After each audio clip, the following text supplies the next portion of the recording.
We know that all things work together for good to them that love God. Upon some points, a believer is absolutely sure. He knows, for instance, that God sits in the stem sheets of the vessel when it rocks most. He believes that an invisible hand is always in the world's tiller, and that wherever providence may drift, Jehovah steers it. That reassuring knowledge prepares him for everything. He looks over the raging waters and sees the Spirit of Jesus treading the billows, and he hears a voice saying, "It is I, be not afraid." He knows, too, that God is always wise, and knowing this, he is confident that there can be no accidents, no mistakes, that nothing can occur which ought not to arise.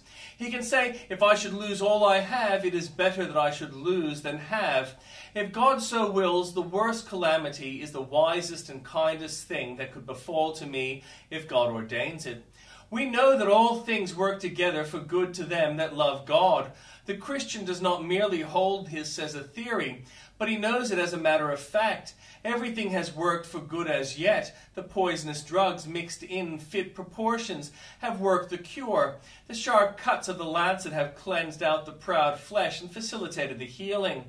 Every event as yet has worked out the most divinely blessed results, and so believing that God rules all, that he governs wisely, that he brings good out of evil, the believer's heart is assured and he is enabled calmly to meet each trial as it comes. The believer can, in a spirit of true resignation, pray, "Send me what thou wilt, my God, as long as it comes from thee. Never came there an ill portion from the table to any of thy children.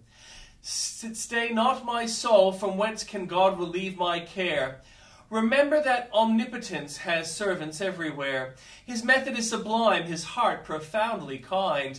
God never is before his time, and never is behind. Shall your brethren go to war, and shall ye sit here?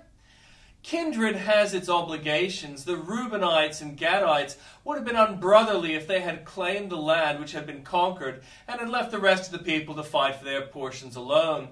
We have received much by means of the efforts and sufferings of the saints in years gone by, and if we do not make some return to the Church of Christ by giving her our best energies, we are unworthy to be enrolled in her ranks.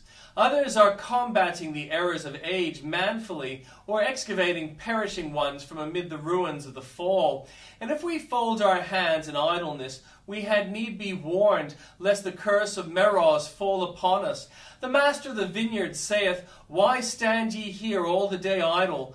What is the idler's excuse? Personal service of Jesus becomes all the more the duty of all, because it is cheerfully and abundantly rendered by some.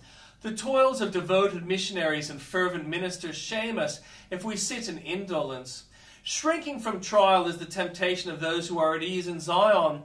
They would fain escape the cross and yet wear the crown.